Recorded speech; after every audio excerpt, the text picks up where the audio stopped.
Mes frères et sœurs, nous vous saluons dans le nom merveilleux, glorieux de notre Seigneur Jésus-Christ. J'espère que tout le monde a bien passé la fête de la Pentecôte. C'est un moment où nous avons partagé la parole de Dieu. Nous avons appris comment est-ce que les enfants de Dieu pouvaient comprendre la Pentecôte pour devenir des hommes et des femmes remplis du Saint-Esprit, remplis de la puissance de Dieu, opérant des miracles et manifestant les choses les plus merveilleuses de Dieu par le surnaturel. Nous avons vu que la Pentecôte nous a apporté quelque chose de nouveau. C'est-à-dire le Seigneur Jésus-Christ a vu que l'homme ne pouvait rien faire sans l'intervention du Saint-Esprit. C'est pourquoi Jésus-Christ leur avait dit de ne pas quitter Jérusalem, de rester à Jérusalem et d'attendre jusqu'à ce que la promesse du Père puisse s'accomplir dans leur vie. C'est pourquoi ils sont restés enfermés dans une chambre haute et en train de prier. Et au chapitre 2 du livre des Actes, nous avons vu, pendant qu'ils étaient en train de prier, le Saint-Esprit est descendu sur eux sous une colonne de feu. Et cette colonne de feu s'était répandue sur chacun d'eux et ils étaient tous remplis du Saint-Esprit et ils parlaient en langue. C'est-à-dire, ce qui s'est passé a ajouté quelque chose dans leur vie. Nous avons vu même dans la vie de Pierre. Pierre qui était l'apôtre le plus déterminé de tous les apôtres de Jésus-Christ. Lui qui a dit à Jésus que même si tous pouvaient partir, mais lui ne l'abandonnerait jamais. Mais nous avons compris qu'il parlait selon le langage humain. Mais lorsque nous avons vu la réalité des choses, nous avons vu que l'homme ne peut rien faire qui peut plaire à Dieu si l'Esprit de Dieu n'est pas en lui. C'est ainsi que nous avons vu comment ces gens étaient complètement transformés, étaient complètement changés. Ils n'avaient plus peur. C'était des gens qui faisaient des œuvres de Dieu. Alors aujourd'hui, il y a une question, c'est ça le thème que nous voulons partager avec vous. Pourquoi en ce moment-là, les œuvres du Saint-Esprit se manifestaient avec puissance? C'est-à-dire pourquoi en ce moment-là, les miracles se manifestaient-ils? Alors qu'aujourd'hui, nous voyons des églises remplies, nous voyons des gens qui sont en train de témoigner, parfois des témoignages que nous entendons par leurs paroles. C'est pourquoi dans beaucoup d'églises, les pasteurs sont en train de mettre l'accent sur les témoignages. On aligne les gens doivent dire ce que le Seigneur a fait. Mais nous sommes là, nous sommes en train d'entendre ce qu'ils nous disent, mais nous ne savons pas réellement si ce qu'ils sont en train de dire là est vrai. Et parfois, on nous montre des choses qui sont sorties du corps des gens. Bon. Alors pendant que ces choses-là sortaient du corps des gens, nous, on n'a pas vu ça. Alors, nous avons remarqué une chose, que les miracles de Dieu ne se produisent plus en ce temps. Alors, c'est là que nous voulons analyser ensemble pourquoi ces miracles ne se produisent pas. Pourquoi aujourd'hui, dans nos églises, c'est comme si il n'y avait rien qui s'est passé?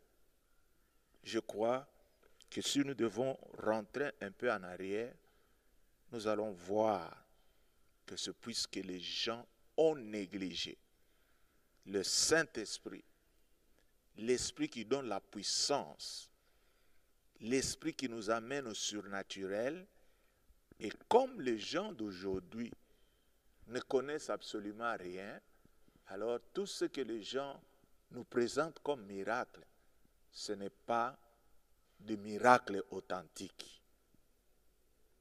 Nous allons lire dans le livre des Actes des Apôtres, au chapitre 3, nous allons lire du premier verset. Pierre et Jean montaient ensemble au temple à l'heure de la prière. C'était la 9e heure. Il y avait un homme boiteux de naissance, comporté et complacé tout le jour à la porte du temple appelé la Belle, pour qu'il demandât l'aumône à ceux qui entraient dans le temple. Cet homme, voyant Pierre et Jean qui allaient y entrer, leur demanda l'aumône. Pierre, de même que Jean, fixa les yeux sur lui et dit, « Regarde-nous. » Il le regardait attentivement, s'attendant à recevoir d'eux quelque chose. Alors Pierre lui dit, « Je n'ai ni argent ni or, mais ce que j'ai, je te le donne. Au nom de Jésus de Nazareth, lève-toi et marche. » Et le prenant par la main droite, il le fit lever. Au même instant, ses pieds et ses chevilles devinrent fermes. D'un saut, il fut debout et se mit à marcher. Il entra avec eux dans le temple, marchant, sautant et louant Dieu. Tout le monde les vit marchant et louant Dieu. Il reconnaissait que c'était celui qui était assis à la belle porte du temple pour demander l'aumône, et il fut rempli d'étonnement au sujet, et de surprise au sujet de ce qui lui était arrivé. Comme il ne quittait pas Pierre et Jean, tout le peuple étonné accourut vers eux au portique dit de Salomon. Ici, nous sommes en train de voir la manifestation de la puissance de Dieu quelque temps après la Pentecôte. Et nous voulons ensemble analyser ce texte pour voir ce que les croyants d'aujourd'hui ne font pas, contrairement aux croyants de l'Église primitive. Le premier point que nous pouvons mentionner ici, nous pouvons dire d'abord que c'est ce que nous lisons dans Actes chapitre 3 au verset 1er. La Bible nous dit ceci au verset 1er. Pierre et Jean montaient ensemble au temple à l'heure de la prière. C'était la 9e heure. Qu'est-ce que cela veut nous montrer? Que c'était des gens qui étaient assidus. C'est-à-dire, aller au temple était l'acte numéro 1. À chaque fois qu'il était 9 heures, ils allaient au temple pour la prière. C'est-à-dire, les jours de la prière étaient des jours qui étaient des jours spéciaux. C'est-à-dire, ils allaient régulièrement. Mais aujourd'hui, lorsque vous regardez dans nos églises d'aujourd'hui, vous pouvez voir si réellement cela se passe. Aujourd'hui, les gens ont négligé l'Église. Il y a des gens qui ont fait leur choix. Il y a des gens qui ne viennent pas à l'église le jour de semaine, qui ne viennent que les dimanches, mais ici, on nous dit qu'ils montaient à la prière à chaque moment. Vous savez, mes frères et sœurs, le Saint-Esprit en nous a besoin d'être nourri. Normalement, le Saint-Esprit se nourrit par la prière et par la lecture de la parole de Dieu. Mais lorsque les enfants de Dieu, vous allez à 19h, vous les retrouvez à la maison en train de raconter n'importe quelle histoire, c'est-à-dire, ils ne sont pas dans l'église, ça réduit leur force. Le Saint-Esprit qui est en eux n'a plus de force pour agir. Donc la première des choses, nous pouvons dire qu'ils prenaient la prière très au sérieux. Et aujourd'hui, même dans la prière, nous pouvons dire qu'il y a des gens qui peuvent faire passer tout un jour ou encore 2 jours sans avoir prié. Mais je crois que Pierre et Jean, la prière faisait partie de leur vie entière. Ils se donnaient à la prière entièrement. Ça, c'est le point numéro 1. C'est ce qui fait que lorsque nous ne faisons pas attention, le Saint-Esprit en nous n'a plus de pouvoir, n'a plus d'autorité, n'a plus de puissance. Le deuxième point, lorsque nous lisons dans ce même texte,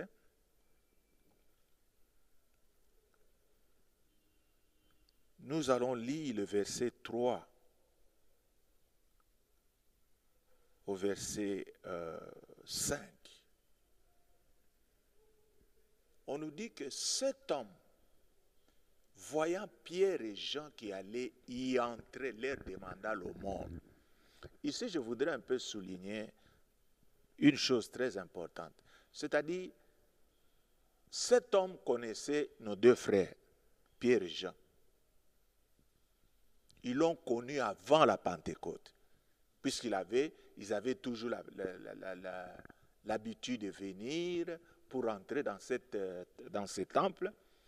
Et lorsque cet homme, voyant Pierre et Jean qui allaient y entrer, donc son devoir c'était de leur demander de l'aumône seulement. Et nous pouvons aussi vous dire que le souci de voir cet homme entrer dans le temple, c'est-à-dire Pierre et Jean, n'en faisaient pas cas. C'est-à-dire, s'ils avaient de l'argent, ils leur donnent là dehors.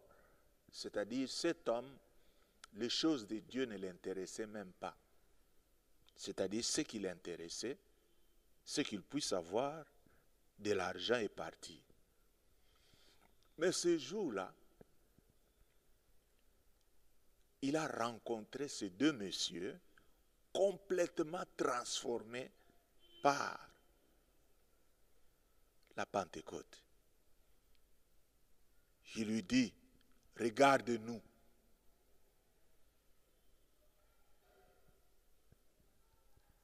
Et il les regardait attentivement, attendant à recevoir quelque chose.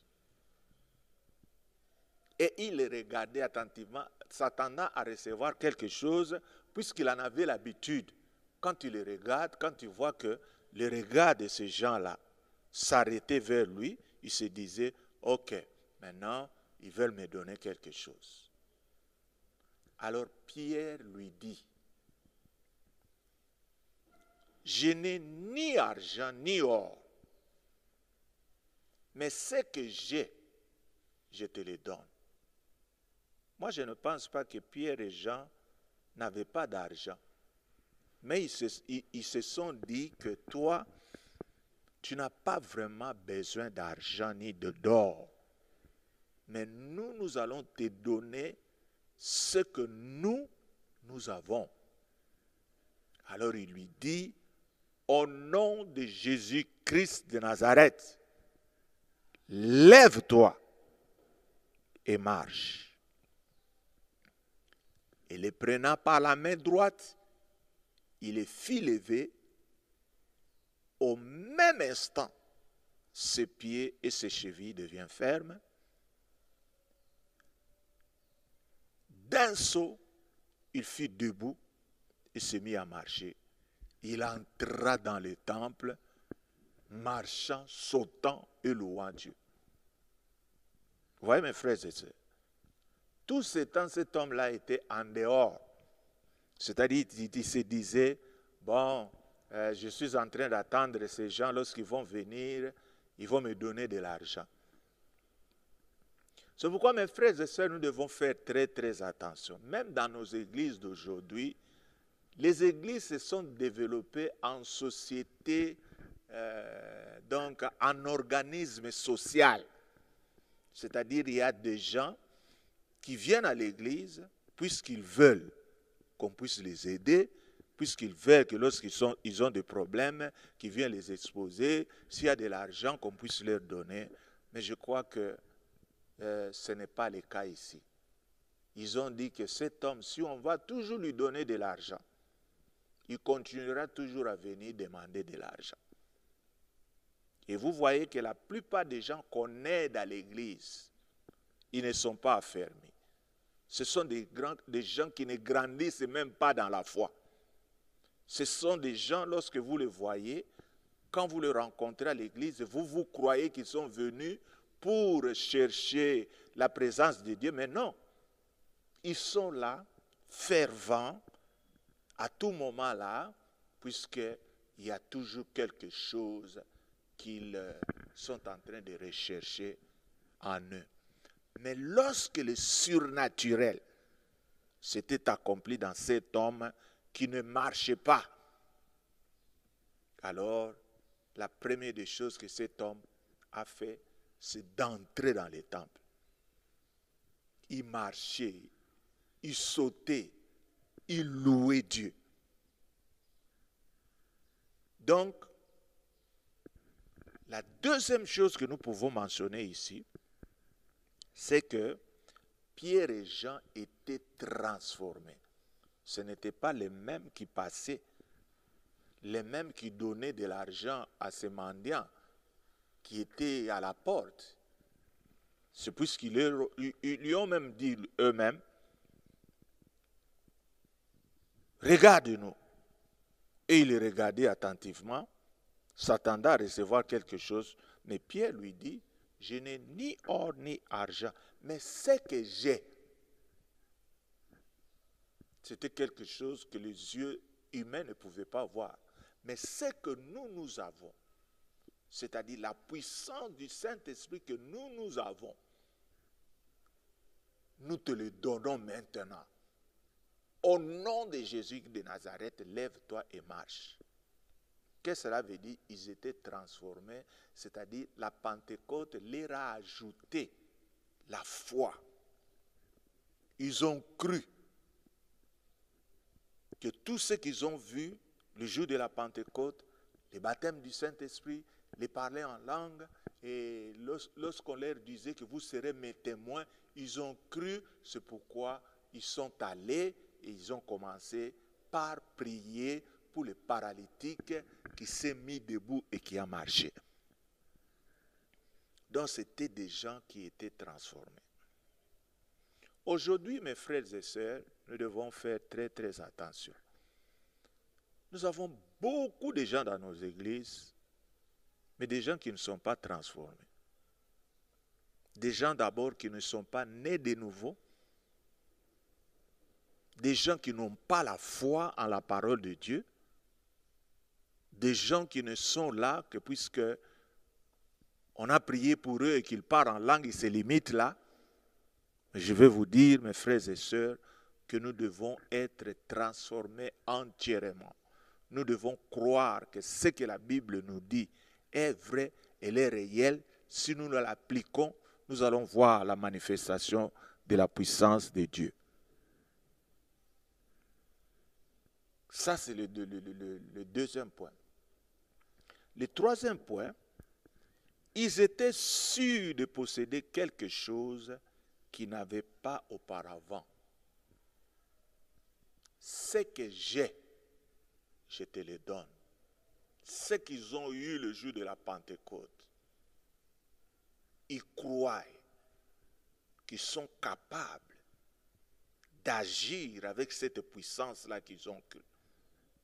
C'est ce qui leur a donné même ce courage-là de se tenir devant le paralytique et lui dire, en le regardant dans les yeux, au nom de Jésus de Nazareth, lève-toi et marche.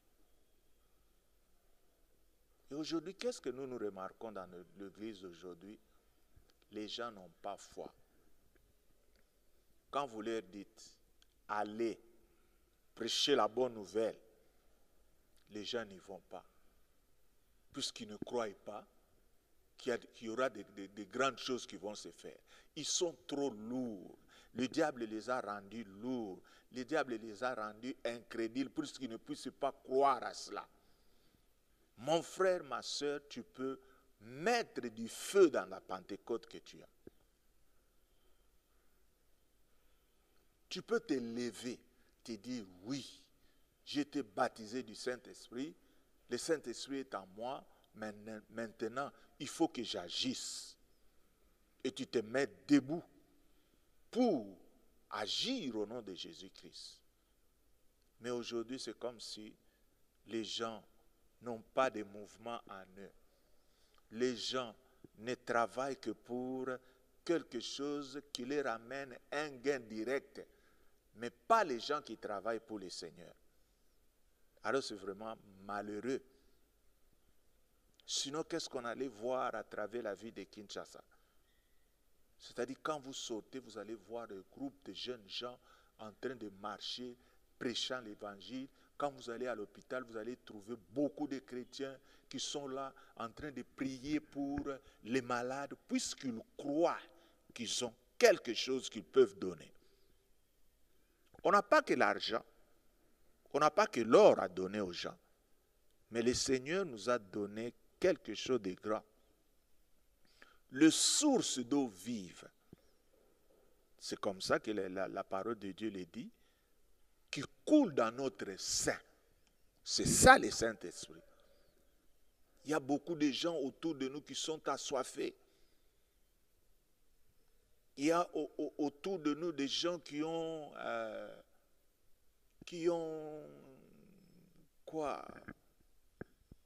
la sécheresse en eux, qui attendent que cette eau pour boire. Mais nos robinets sont fermés puisque nous ne croyons même pas au Saint-Esprit qui est en nous. Mon frère, ma soeur, lève-toi. Il ne faut pas avoir peur. Il ne faut pas avoir de doutes. Il faut croire que si tu as reçu Seigneur Jésus-Christ comme ton Seigneur et ton Sauveur,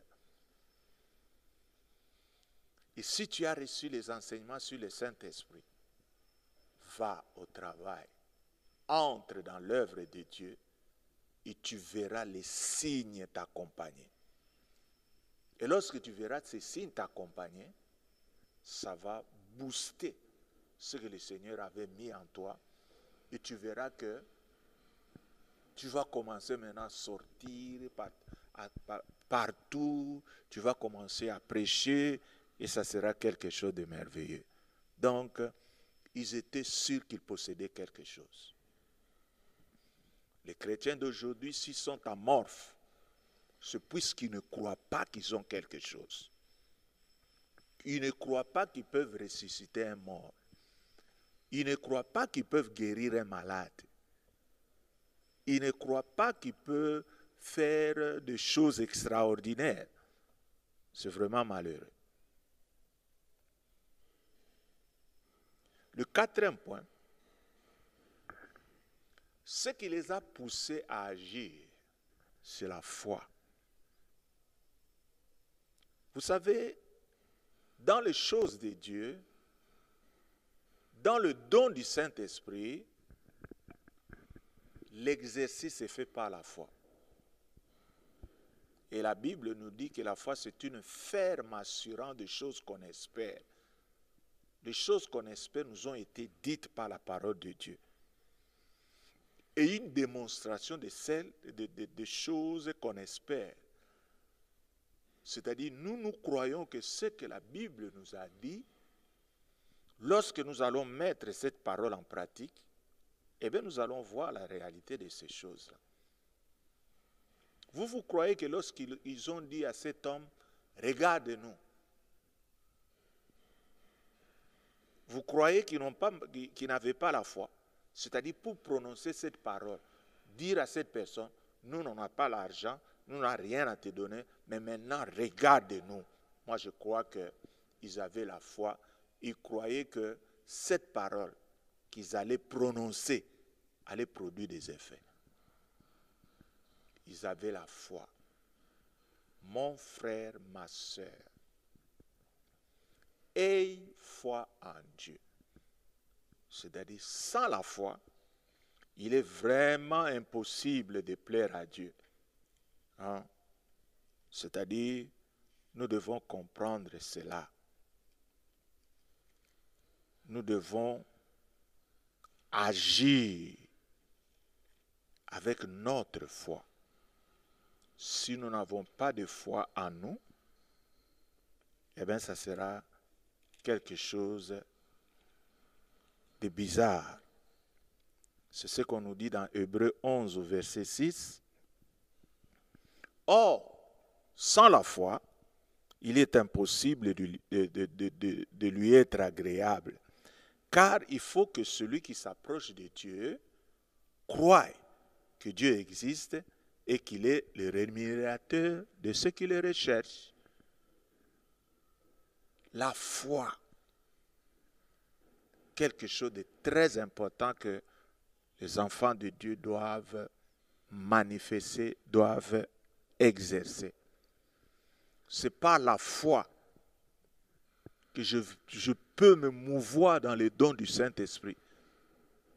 Je peux prophétiser par la foi.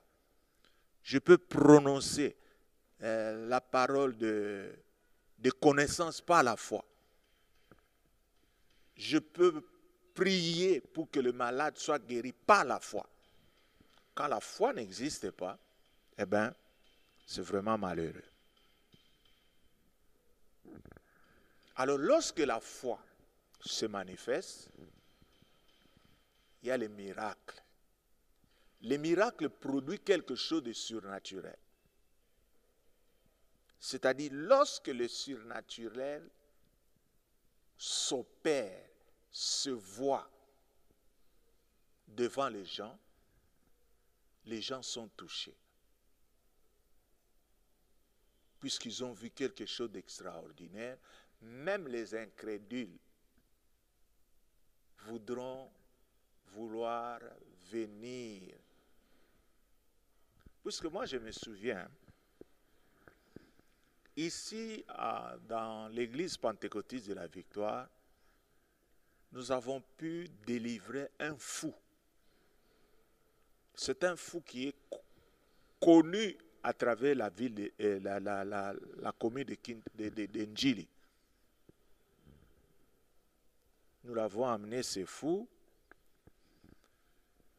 On a prié pour ses frères. Le frère est devenu tout à fait normal. On l'avait coiffé, on l'a donné des habits, et il commençait à se promener. Alors qu'est-ce que nous avons remarqué?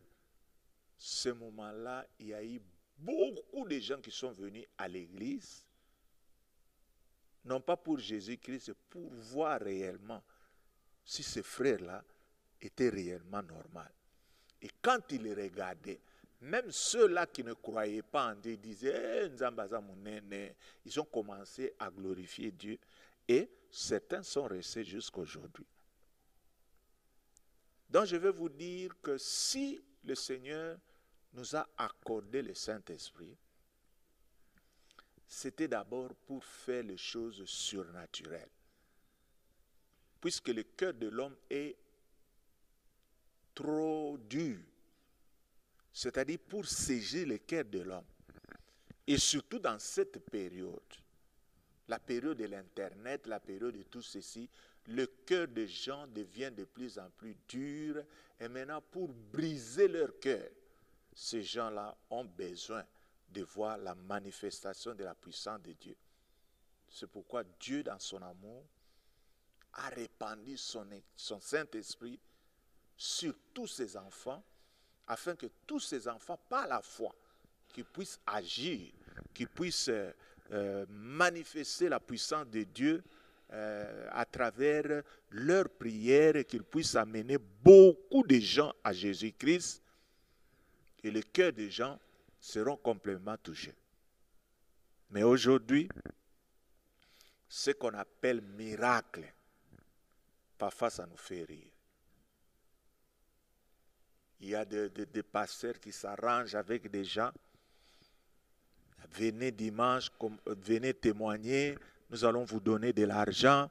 Vous voyez des gens qui viennent, bon, il y a eu ça, quand l'homme de Dieu a prié pour moi, j'ai vu une sauterelle sortie de mes oreilles, voilà la sauterelle, il a ramassé cette sauterelle, je ne sais où, et alors tout le monde est là, en train de non. Nous voulons voir la manifestation de la puissance de Dieu, afin que ceux-là qui sont des incrédules, que leur cœur soit brisé, et lorsque nous allons leur parler de Jésus-Christ, qu'ils viennent à Jésus-Christ avec crainte et tremblement. Aujourd'hui, si vous voyez que dans les églises, il n'y a pas suffisamment de conversion, c'est puisque la manifestation surnaturelle de Dieu n'existe pas. Beaucoup de gens poussent des gens à vouloir témoigner. Non, on ne pousse pas les gens à témoigner. C'est-à-dire laisser les gens eux-mêmes témoigner ce que Dieu a fait. Lorsque vous poussez quelqu'un à témoigner, vous êtes en train de le pousser à créer encore certains épisodes qui pourra dire dans ça, et ce n'est pas correct. Amen. Donc, c'est le surnaturel qui fait grandir l'Église. Si vous voyez qu'il y a des gens qui sont à l'Église, des gens, lorsqu'il pleut, ils viennent à l'Église, il y a quelque chose qui les retient. Mais lorsque le surnaturel n'existe pas, eh bien vous allez commencer à prier, à faire je ne sais pas quoi, et vous allez voir que l'Église ne va pas grandir. Puisque celui qui fait grandir l'Église, ce n'est pas l'homme, c'est Dieu lui-même. C'est Dieu qui envoie les gens.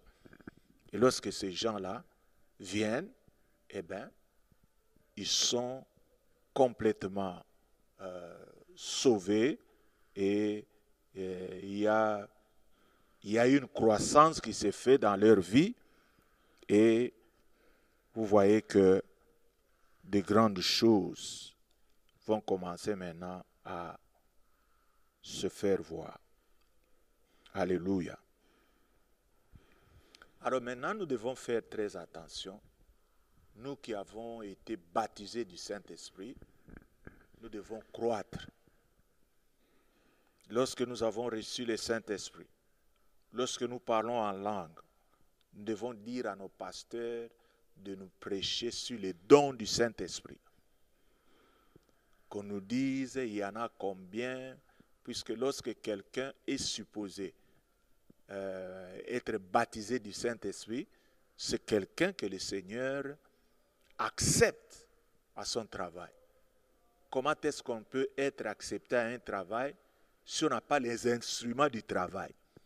Alors, il faut qu'on nous enseigne sur la mouvance, comment mouvoir dans le Saint-Esprit. Et lorsque nous allons comprendre cela, et par la foi, nous allons commencer à exercer ces dons-là, et vous allez voir que notre Église sera dynamique. Les sorciers qui viennent parfois à l'église pour essayer un peu de faire dormir les gens, vous ne les verrez plus. C'est-à-dire, lorsqu'il vient dans l'église, il y a des yeux spirituels qui le voient. Lorsqu'il tente de faire quelque chose, vous voyez quelqu'un qui a une parole de connaissance qui dit « Mon frère, je te vois.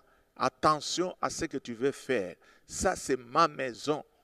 On ne vient pas ici pour jouer. Attention, attention. » Est-ce que vous croyez que cette personne, vous la verrez encore revenir la prochaine fois? Je ne pense pas. Alors, mes frères et sœurs, voilà ce que nous avons ajouté sur la Pentecôte. Passer beaucoup de temps à prier en langue. Puisque lorsque nous prions en langue, vous devez savoir qu'il y a quelque chose d'extraordinaire qui se passe. Quelque chose qu'un enfant de Dieu doit savoir. Nous lisons dans 1 Corinthiens au chapitre 14, le verset 2, on nous dit, « En effet, celui qui parle en langue ne parle pas aux hommes, mais à Dieu, car personne ne le comprend, et c'est en esprit qu'il dit des mystères. » Nous devons beaucoup prier en langue, bien que cette langue nous ne la connaissons pas. La Bible nous dit que la personne qui prie en langue ne prie pas aux hommes, mais il parle avec Dieu. Moi-même, je ne comprends pas, mais Dieu connaît mon langage. Je voudrais vous dire ceci. C'est-à-dire, lorsque nous nous retrouvons dans un cas où le Saint-Esprit nous pousse à prier en langue, souvent, nos yeux, nos facultés humaines sont limitées. Je peux être comme là où je suis. Mais s'il y a quelque chose qui se passe à la maison maintenant, c'est-à-dire mes yeux ne peuvent pas le voir. Mais si Dieu veut que je puisse intervenir, qu'est-ce qu'il va faire? Il va me donner un signal dans mon cœur. Je vais sentir un malaise. Je me dirai, mais qu'est-ce qui ne va pas? Comme je ne connais pas le problème, qu'est-ce que je vais faire? Je vais maintenant commencer à parler en langue. Je vais prier en langue et Dieu lui-même, qu'est-ce qu'il va faire? Il va résoudre ce problème. C'est-à-dire, nous devons beaucoup prier en langue. Moi, parfois, quand tu me rencontres dans la rue, tu peux me voir en train de balbutier. Peut-être tu peux te dire beaucoup de choses en disant « Ah, le problème est l'équilibre en mutunde, on a comme le balobaye moko. » Je prends beaucoup de temps à prier en langue. Alors, mes frères et sœurs, nous devons développer le Saint-Esprit en nous afin qu'il puisse faire de grandes choses en nous. Aujourd'hui, bon, il y en a qui ont été baptisés du Saint-Esprit, qui ne parlent plus en langue, qui ne trouvent pas que la langue est importante. Ils sont là. Il y a dans des églises où les gens ne parlent pas en langue, tout ça, mais je vous dis que c'est très, très important. Celui qui nous le dit, c'est Dieu lui-même. Alléluia. Alors nous allons faire de tout notre mieux pour voir prochainement, c'est-à-dire vendredi, nous allons vous enseigner sur le don du Saint-Esprit. Nous voulons que chacun de nous puisse utiliser les dons. Les dons, ce n'est pas donné au pasteur seulement. Les dons, c'est donné à quiconque est membre de l'Église. Il est baptisé du Saint-Esprit. Il peut exercer les dons spirituels. Alors, mes frères et sœurs, voilà c'est ce qui nous dit qu'aujourd'hui, les miracles ne se font plus. Pourquoi? C'est puisque le Saint-Esprit est négligé. Le Saint-Esprit nous parle. Le Saint-Esprit peut nous enseigner. Le Saint-Esprit peut nous montrer des choses que l'intelligence humaine ne peut pas capter.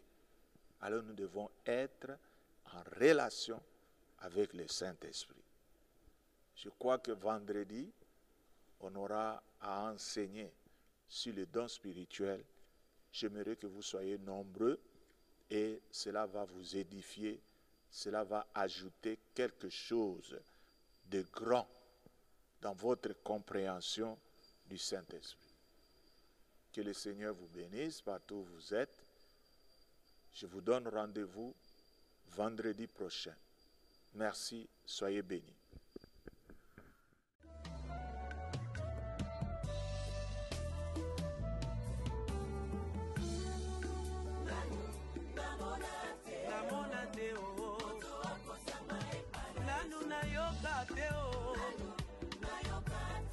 Nayoka te o, nanu esala mateo.